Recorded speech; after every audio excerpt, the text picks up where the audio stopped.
எல்லாருக்கும் வணக்கம். Lucky fusion கிச்சனில் இன்றைக்கி நிரப்பிய காளான் எப்படி செய்கிறதுன்னு பார்க்கலாம். முதல்ல இதுக்கு தேவையான பொருட்களை பார்த்துக்கலாம். காளானை இந்த மாதிரி கொடைப்பகுதி தனியாகவும் தண்டு பகுதி தனியாகவும் நான் பிரித்து வச்சுருக்கேன். இந்த தண்டு பகுதியை மீடியம் சைஸ் பீசஸாக கட் பண்ணி வச்சுக்கிறேன்.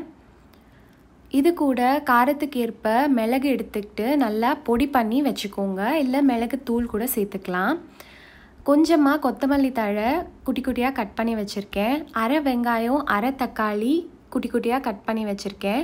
ஒரு பூண்டு நல்லா நசுக்கி வச்சுருக்கேன். இப்போது செய்முறை பார்க்கலாம்.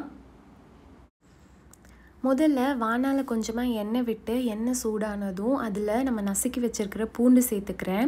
பூண்டு சேர்த்துட்டு அது கூட நம்ம வெட்டி வச்சுருக்கிற அந்த காளானோட தண்டு பகுதியை சேர்த்துக்கிறேன். இப்போது இந்த தண்டு பகுதி நல்லா வதங்குற வரைக்கும் நான் இதை வதக்க போகிறேன். இப்போ இந்த தண்டு பகுதி நல்லா வதங்கினதுக்கப்புறமா நம்ம வெட்டி வச்சுருக்கிற வெங்காயம், தக்காளி, அது கூட கொஞ்சமாக மிளகுத்தூள் சேர்த்து ஒரு 30 செகண்ட் நான் இதை வதக்கிக்கிறேன். வதக்கிட்டு கொஞ்சமாக தேவையான அளவு உப்பு சேர்த்துக்கிறேன். உப்பு சேர்த்துட்டு கொஞ்சமாக வதக்கிட்டு நான் ஸ்டவ் ஆஃப் பண்ணிவிட்டு இதை ஒரு கப்பில் ட்ரான்ஸ்ஃபர் பண்ணிக்கிறேன். இதுக்கு மேலே நம்ம கட் பண்ணி வச்சுருக்கிற கொத்தமல்லி தழையை போட்டு நல்லா மிக்ஸ் பண்ணி விட்டுக்கிறேன். இப்போ நான் இன்றைக்கி ஷீட் சீஸ் எடுக்கிறேன். துருவின சீஸ் எடுத்திங்கன்னா அப்படியே மேலே தூவிக்கலாம். ஷீட் சீஸ் எடுத்திங்கன்னா ஒரு ஷீட்டை இந்த மாதிரி 4 ஸ்கொயராக கட் பண்ணி வச்சுக்கோங்க.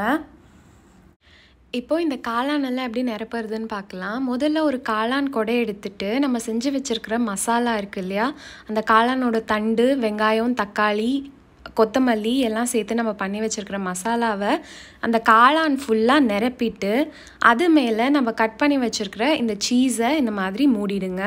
இந்த மாதிரி இருக்கிற எல்லா காளானுக்கும் செஞ்சு எடுத்து வச்சுக்கோங்க.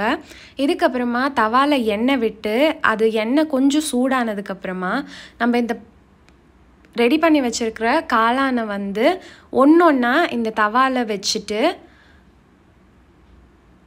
எல்லாத்தையும் அடுக்கிட்டு மூடி போட்டு மூடி ஒரு 2-3 நிமிஷம் குக் பண்ணுங்கள். சீஸ் இந்த ரெசிப்பியில் ஆப்ஷனல் தான். சீஸ் இல்லாமல் வெறுமா அந்த காளானை ஸ்டஃப் பண்ணி கூட நிரப்பி கூட நம்ம சாப்பிட்லாம், சூப்பராக இருக்கும். இப்போது இந்த சீஸ்லாம் மெல்ட் ஆகி நிரப்பிய காளான் ரெடி ஆகிடுச்சு. இதை டொமேட்டோ சாஸோடு சர்வ் பண்ணுங்கள்.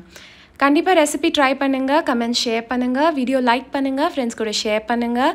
லக்கி ஃபியூஷன் கிச்சனுக்கு சப்ஸ்கிரைப் பண்ணுங்கள். நன்றி, வணக்கம்.